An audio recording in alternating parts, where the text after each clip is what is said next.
चलिए खबरों में आगे बढ़ेंगे, जहां देहरादून में ग्राम्य विकास विभाग और उत्तराखंड भवन और अन्य संनिर्माण कर्मकार कल्याण बोर्ड ने मिलकर एक नया पोर्टल तैयार किया है, जिसके माध्यम से ग्रामीण क्षेत्रों के वे श्रमिक जिन्होंने निर्माण कार्य में 90 दिन का रोजगार पूरा किया, अब आसानी से पंजीकरण करा सकेंगे और श्रम विभाग की सभी सामाजिक सुरक्षा योजनाओं का सीधा लाभ उठा पाएंगे। इन प्रसूति सहायता, दुर्घटना दावा, टूल किट सहायता, मकान निर्माण अनुदान, बच्चों की पढ़ाई और बेटी की शादी के लिए आर्थिक मदद जैसी कई महत्वपूर्ण सुविधाएं शामिल हैं। ग्रामीण विकास आयुक्त अनुराधा पाल के अनुसार राज्य के करीब 9.5 लाख सक्रिय मनरेगा श्रमिक पहले ही पंजीकरण प्रक्रिया कठिन होने के कारण इन योजनाओं से वंचित रह जाते थे, लेकिन दोनों विभागों ने मिलकर इस पोर्टल को सरल और सुलभ बनाते हुए शुरू किया है। ब्लॉक स्तर पर वीडियो और डेटा एंट्री ऑपरेटरों को प्रशिक्षित किया गया ताकि कैंप मोड में तेजी से पंजीकरण हो सके और कोई भी पात्र श्रमिक लाभ से वंचित ना रहे। हमने देखा कि ग्राम्य विकास विभाग में मनरेगा के लगभग हमारे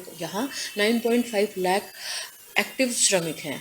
तो हम ये विचार आया कि इन मनरेगा श्रमिकों को भी, क्योंकि ये हमारे लास्ट माइल वर्कर्स हैं जो दूर दराज एरिया में भी काम करते हैं, इनको भी सोशल सिक्योरिटी बेनिफिट से जोड़ दिया जाए।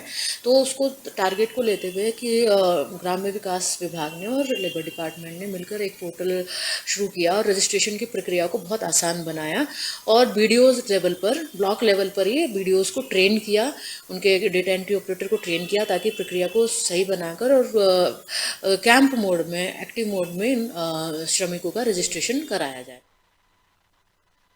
और ज्यादा जानकारी लेंगे, सहयोगी सोनू लगातार हमारे साथ बने हुए हैं।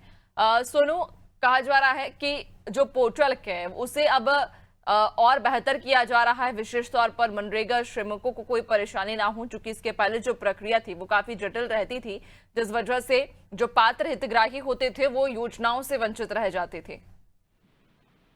देखिए नैन्सी, सरलीकरण किया जा रहा है व्यवस्थाओं का और डिजिटीकरण भी किया जा रहा है।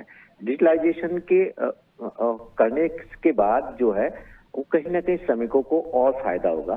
तमाम जो सरकार की योजनाएं उनका वो लाभ ले पाएंगे, पंजीकरण उनका आसान हो जाएगा और इसके साथ साथ खास तौर पर जो सरकार की तमाम योजनाएं इनको लाभ प्राप्त हो सकेगा। तो ये अच्छे प्रयास हम विभागीय स्तर पर कह सकते हैं।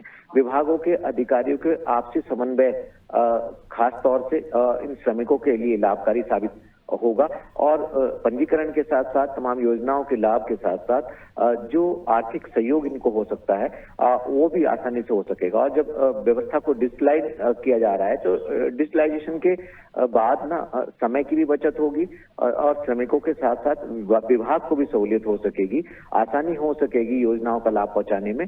इस उद्देश्य से ही ये कोशिशें की जा रही हैं और आने वाले समय में ये जो प्रयास हैं ये सफल होंगे, ऐसी उम्मीद की जा रही है नैन्सी।